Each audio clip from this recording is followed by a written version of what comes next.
It can't be done in under 24 hours. It can't be done in just over 24 hours. It can't even be done in a week, a month, and potentially even a year. So now that everything's settled, where do we go with cost of living? Let's go.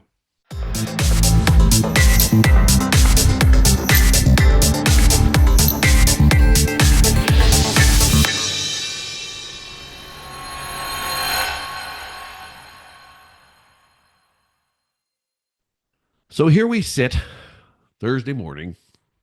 It is over the election, but the cost of living crisis, well, it's still here. Your groceries didn't magically get cheaper overnight. Your mortgage didn't shrink because the votes were counted. Reality is knocking on Canada louder than ever. So, a lot of people thought that a new government, or a continued one, or however it was going to flip, would flip a switch and fix it all.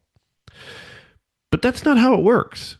See, elections choose our MPs, they choose our leaders, but they don't erase the country's problems, as you can see sitting here today. So now what?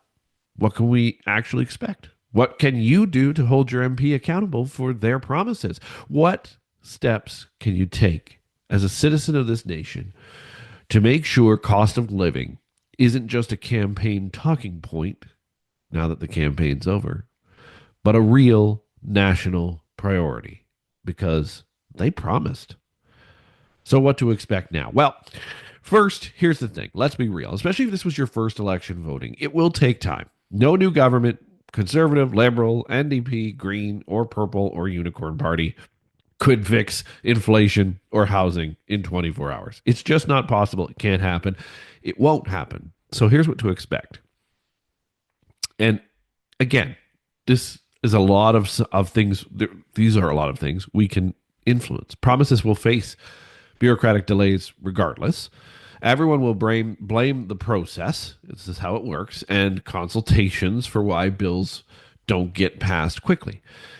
But you can push your MPs for this. Now, special interest groups will push back against this as well. They'll push back against real change because many of them benefit from today's status quo. Remember, there's people that actually benefit from the situation the country's in right now. Some MPs will quietly walk back the urgency they promised you 2 weeks ago once the cameras have finally been turned off. So, what to expect? Well, expect spin for sure. Expect excuses from any kind of government. Expect we're working on it instead of real results for a while. It takes time. But if you keep pushing as a citizen, if you stay loud with your MPs, if you stay engaged with this process, real pressure creates real change. This is not the time to now fall asleep politically. It's not time to go into political hibernation. This is when the hard part starts. This is when the work starts. And it doesn't just take our government, it takes all of us. So, number one, the first thing you can learn is how to hold your MPs accountable. If you're new to this, fine. That's great. Let's learn it. Here's how you keep them honest. First, track the promises. Make sure you understand what you were promised and track the progress. Keep a simple notebook or a document. What did your MP promise you? What did they promise on groceries, on taxes, on energy? Write it down and review it quarterly. I know that sounds like a job, but the reality is this is all our jobs if you really want change. Watch their votes in Parliament, not what they say, not their social media videos, their actual votes in Parliament. Watch it. Did they vote to scrap the carbon tax? Did they vote to expand housing supply? Did the record show that they did these things? The record doesn't lie. So show up at town halls if you have them and meetings that are held around these things. City meetings, provincial meetings, whatever. Your MP will hold events pretending to listen to constituents. Go ask direct questions. Respectfully demand timelines and specifics. You voted on this. Now you got to hold them accountable. Use local media to call them out. Write opinions in your local media. Write comment sections. A respectful but firm letter to the editor or a comment on a local Facebook group tagging your MP carries serious weight. Trust me, they track local sentiment as much as you might believe they don't. Organize pressure groups. 10 people calling or emailing about the same issue at the same time gets attention. 50 people fills a town hall. Don't go it alone. Build teams on this, but hold them accountable.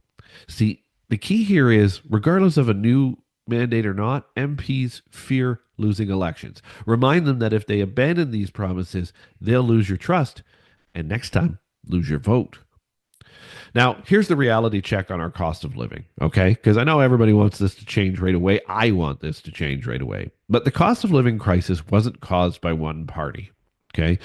It was definitely helped by the Liberals, helped along. But overall, it's years of overspending, years of overregulation, broken supply chains, energy strangulation, which was the Liberals, but anyway, and currency devaluation, which could be Trump as well, right? So, groceries, regardless, are still up 20 to 30% over the last 2 years. That's not changed. Mortgage stress tests are still crushing young families trying to buy homes. Energy bills are still inflated by carbon taxes and red tape. They're just going to be better hidden, right? Unless we get rid of the carbon taxes and red tape, of course, which is part of the promises, right? So this isn't a market adjustment. It's policy failure from the past. But those are lag measures, and we need to now have lead measures. We need to be able to move forward. Governments helped cause this mess. They need to also help fix it. But they won't unless they're forced to. Pierre Poilievre had 100 days in canceling summer. That is what's needed. Here's how you help make cost of living the issue for the next 4 years yourself, though.